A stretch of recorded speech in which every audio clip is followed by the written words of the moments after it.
तो बढ़ते हैं बेटा क्वेश्चन नंबर 12 की तरफ।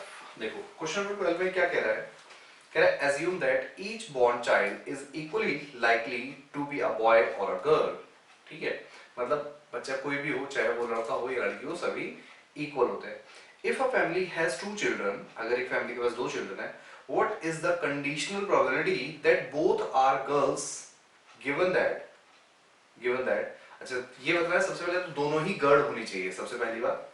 अब हमें जो गिवन है, मतलब जो कंडीशन गिवन है, वो कह रहा है द यंगेस्ट इज गर्ल, और सेकंड में कह रहा है at least one is a girl. देखो सबसे पहले तो हम इसका सैंपल स्पेस निकाल लेते हैं। सैंपल स्पेस क्या क्या हो सकता है, देखो पहली गर्ल हो दूसरा बॉय, है ना, ये हो सकता है पहली गर्ल हो दूसरी भी गर्ल हो, राइट। या हो सकता है first is boy and second is girl, और हो सकता है कि first is boy and second is also boy. तो हमारे पास सैंपल स्पेस जो हो जाएंगे वो NS4 हो जाएंगे, राइट। सबसे पहली कंडीशन में कह रहा है कि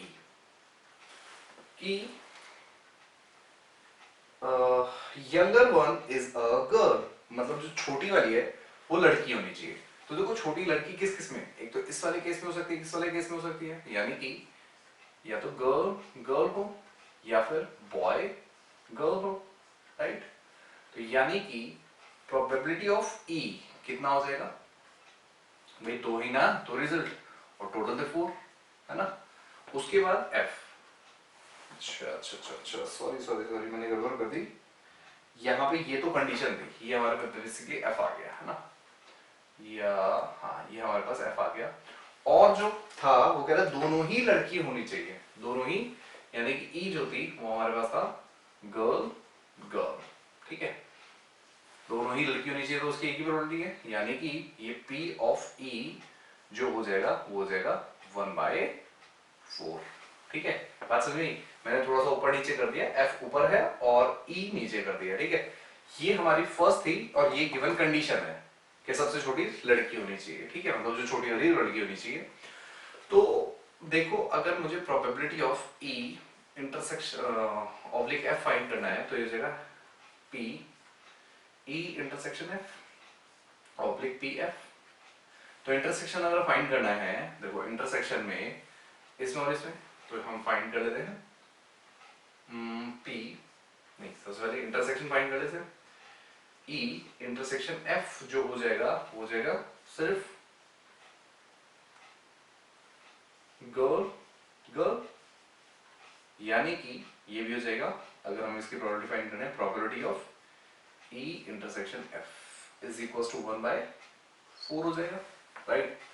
तो वैल्यूज पुट कर देते हैं भाई, ये हो जाएगा 1/4 और अपॉन में ये हो जाएगा, देखो F आएगा ना 2/4, 4 से 4 कट गया, फिर 1/2 हमारे पास आंसर आ गया, राइट। इसी तरह चलते हैं इसी की सेकंड कंडीशन पे। सेकंड कंडीशन में कह रहा है क्या कि at least one is a girl, कम से कम एक लड़की होनी चाहिए। देखो सबसे पहली बात तो वही हो जाएगी कि दोनों ही लड़की होनी चाहिए, तो उसकी तो एक ही प्रोबेबिलिटी है जी, है ना। और उसके बाद F में कह रहा है कम से कम एक लड़की होनी चाहिए, मतलब एक लड़की तो होनी ही चाहिए, दो होंगी चलेंगी, at least one is a girl. तो देखो एक तो ये गर्ल बॉय वाला हो जाएगा केस, राइट, ये गर्ल गर्ल वाला हो जाएगा, और एक हो जाएगा बॉय गर्ल वाला, ठीक है। तो देखो प्रोबेबिलिटी ऑफ E कितनी हो जाएगी, ये हो जाएगी 1/4।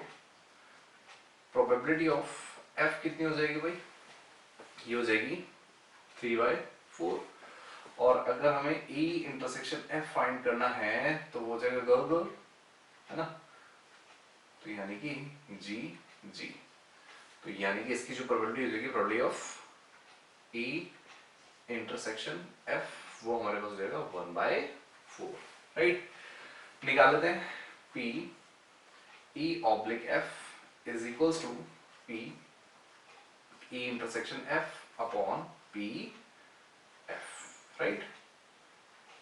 और तो चेक कर लेते हैं, ये आ जाएगा हमारे पास 1/4 ओवर 3/4, 4 से 4 कट गया तो 1/3 हमारे पास आंसर आ गया, ठीक है बच्चों।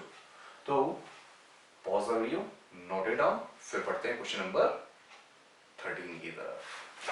तो पढ़ते हैं बेटा क्वेश्चन नंबर 13 की तरफ। देखो क्वेश्चन नंबर 13 में हमें क्या कह रहा है, पढ़ते हैं।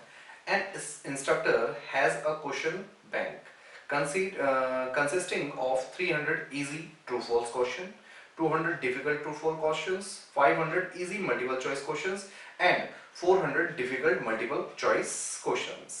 If a question is selected at random from the question bank, अब देखो क्वेश्चन बैंक में से एक रैंडमली निकाला गया है। अब देखो आगे पढ़ते हैं, what is the probability that it will be the easy question, that will be the easy question. देखो सारी चीजें लिख लेते हैं। सबसे पहले एन ऑफ हम यहाँ पे लिखते हैं डिफिकल्ट, है ना, डिफिकल्ट या इजी लिख देते हैं। सबसे पहले इजी, हमारे पास देखो इजी क्वेश्चंस कितने हैं, 300 ट्रू फॉल्स वाले हैं और इजी 500 मल्टीपल चॉइस है। यानी कि इजी जो हो गए वो हमारे पास हो गए, लिख देता हूं 200 प्लस 200 है, 300 है, 300 सॉरी 300 प्लस 500, राइट। ये हमारे पास ट्रू फॉल्स वाले हैं और ये मल्टीपल चॉइस वाले हैं, राइट। तो ये हमारे पास कितने हो गए भाई, टोटल 800 इजी क्वेश्चंस। और अगर मैं बात करूं डिफिकल्ट क्वेश्चंस की, तो डिफिकल्ट क्वेश्चंस हमारे हो गए भाई 200 डिफिकल्ट हैं और 400 मल्टीपल चॉइस है। तो ट्रू फॉल्स में जो हमारे पास है कितने, 200 प्लस 400 मल्टीपल चॉइस है ना। तो ये हमारे पास हो गए टोटल 600। तो देखो टोटल क्वेश्चंस हो गए वो हमारे पास हो गए 1400, ठीक है। अब देखो हमें जो कंडीशनल्स, मतलब जो कंडीशन दे रखी है, सबसे पहले बात कह रहा है कि जो भी क्वेश्चन चूज किया गया है वो इजी होना चाहिए सबसे पहले। तो सबसे पहले तो हम प्रोबेबिलिटी ऑफ इजी फाइंड कर लेते हैं, है ना। प्रोबेबिलिटी ऑफ इजी क्या होगी, चेक करो। इजी हमारे पास कितने हैं, 800, यानी कि 800 बाय 1400, राइट। उसके बाद कहते हैं सेकंड में, मतलब जो कंडीशन हमें गिवन है वो है कि जो क्वेश्चन चूज किया गया वो मल्टीपल चॉइस में से चूज किया गया। अब देखो मल्टीपल चॉइस हमारे पास कौन से है, मल्टीपल चॉइस जो है ये है टोटल 900, है ना, राइट। तो मल्टीपल चॉइस जो हो जाएंगे कितने, 900 अपॉन 1400, ठीक है। अब देखो इन दोनों के प्रोडक्ट यानी कि E intersection F, sorry F नहीं M, तो ये देखो क्या होगा, इजी भी होना चाहिए, मल्टीपल चॉइस भी होना चाहिए, इजी भी होना चाहिए और मल्टीपल चॉइस भी होना चाहिए, इजी भी होना चाहिए और मल्टीपल चॉइस, यानी कि सिर्फ यही वाले तो 500 हुए, यानी कि इसमें आ जाएगा 500, राइट। और probability of E intersection M जो हमारे पास आ जाएगा वो आ जाएगा 500 डिवाइडेड बाय 1400। अब हमें क्या फाइंड करना है भाई, हमें फाइंड करना है P E oblique M, right. तो ये हो जाएगा P E intersection M over PM, right. तो चेक करो ये हमारे पास आ जाएगा भाई 500 अपॉन 1400 ओवर 900 अपॉन 1400। देखो 1400 से 1400 कट गया तो ये हो जाएगा 500 अपॉन 900, ये कट जाएंगे 2 0, तो 5/9 हमारे पास आंसर आ गया, ठीक है बच्चों। तो pause the video, note it down, फिर पढ़ते हैं क्वेश्चन नंबर 14 की तरफ। तो पढ़ते हैं बेटा क्वेश्चन नंबर 14 की तरफ। देखो क्वेश्चन नंबर 14 में क्या कह रहा है, गिवन दैट, देखो अब इसमें गिवन दैट वाली कंडीशन जो है वो पहले दे दी है, यानी कि जो हमारा F जो मतलब बाद वाला हमारा सेट होता था या फिर बाद वाली जो प्रोबेबिलिटी होती है उसको पहले ही दे दिया है, ठीक है।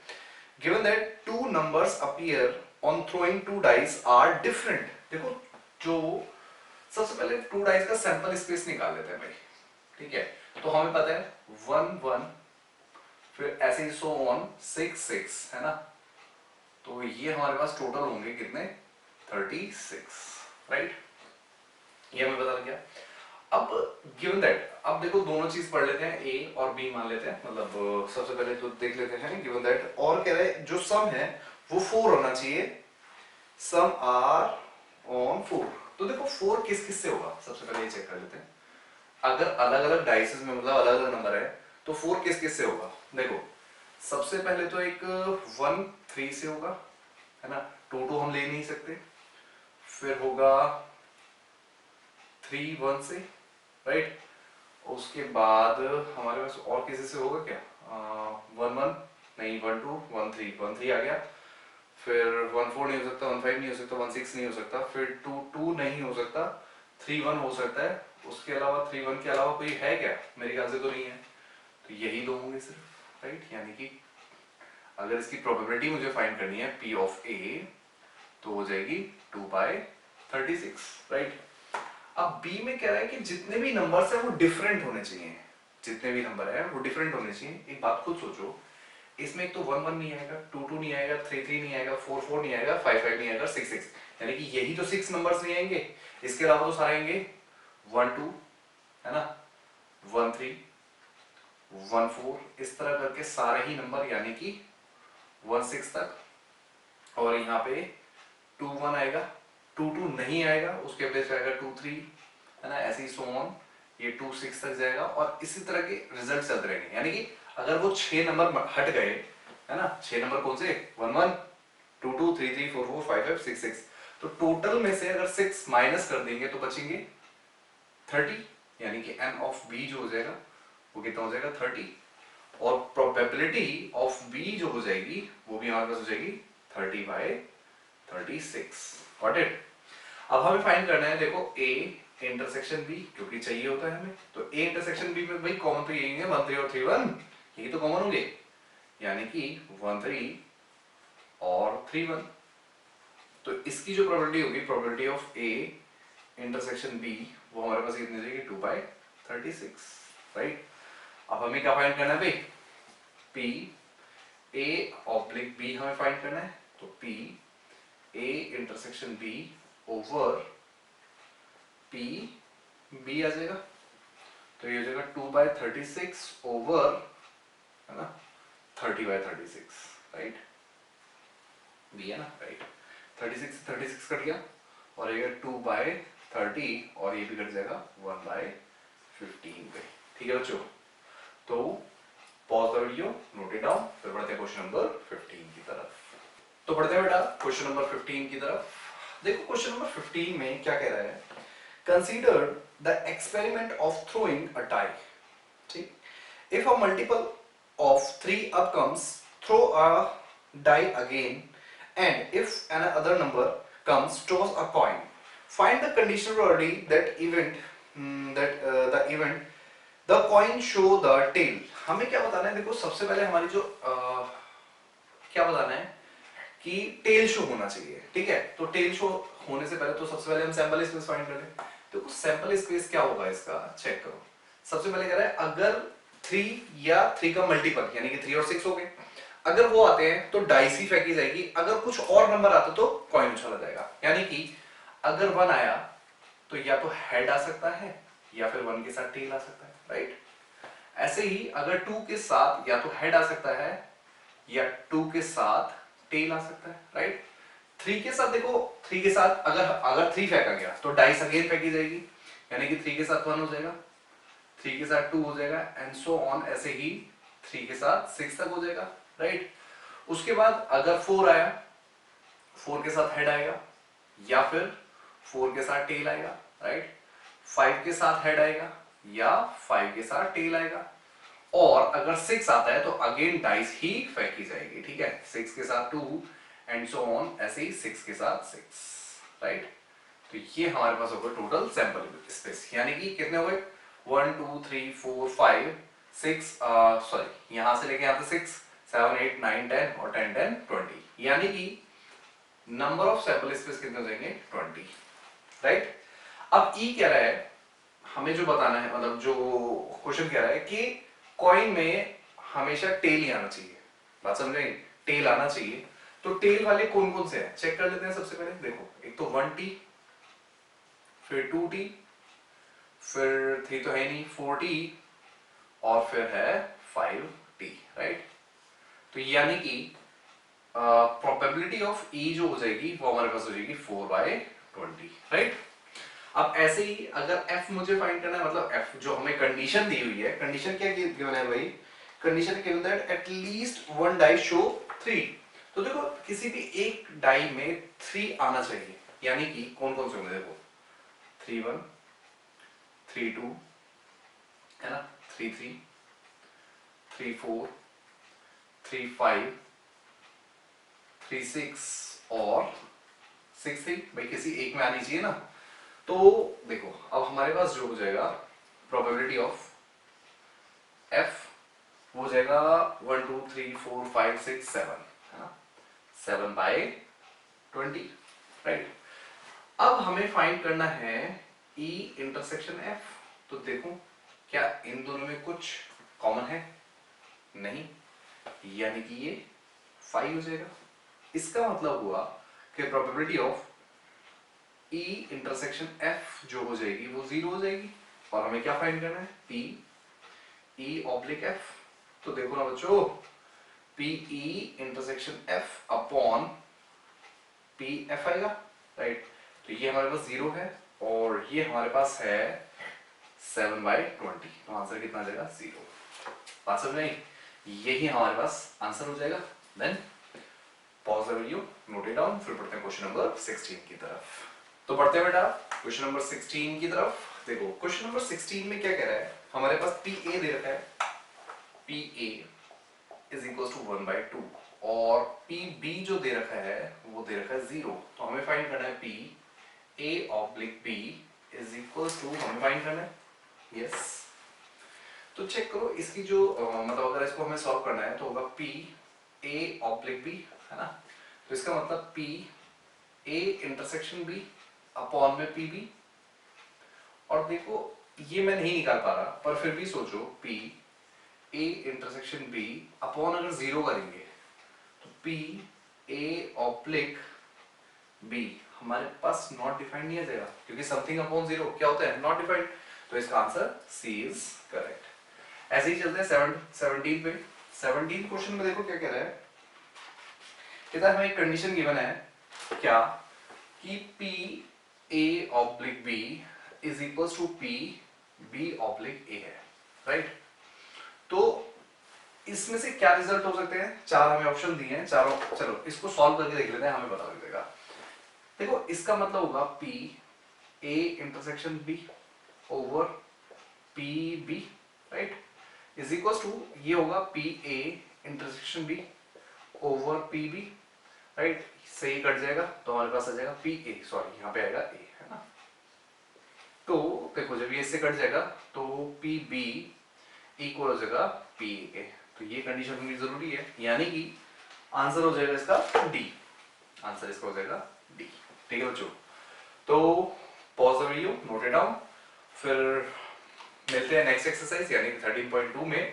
और जाने से पहले आप सभी से एक बात, आप सभी को किसी भी बुक से किसी भी तरह की कोई भी प्रॉब्लम है तो आप मेरे से बेझिझक पूछ सकते हैं। हमारे कांटेक्ट नंबर आपको हमारी वीडियो के लास्ट में मिल जाएंगे, या फिर आप डिस्क्रिप्शन में, मतलब डिस्क्रिप्शन में हमारा मेल आईडी है, आप हमें मेल करके भी पूछ सकते हैं, या फिर कमेंट में भी आप हमसे पूछ सकते हैं किसी तरह के डाउट भी। और मैं सिर्फ मैथ्स की बात नहीं कर रहा, अगर आपको अकाउंट्स के डाउट्स भी पूछने हैं तो आप हमारे कांटेक्ट, मतलब हमें कांटेक्ट कर सकते हैं।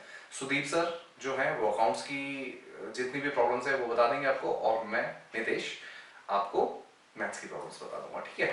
तो मिलते हैं फिर नेक्स्ट एक्सरसाइज यानी कि 13.2 में। Bye bye.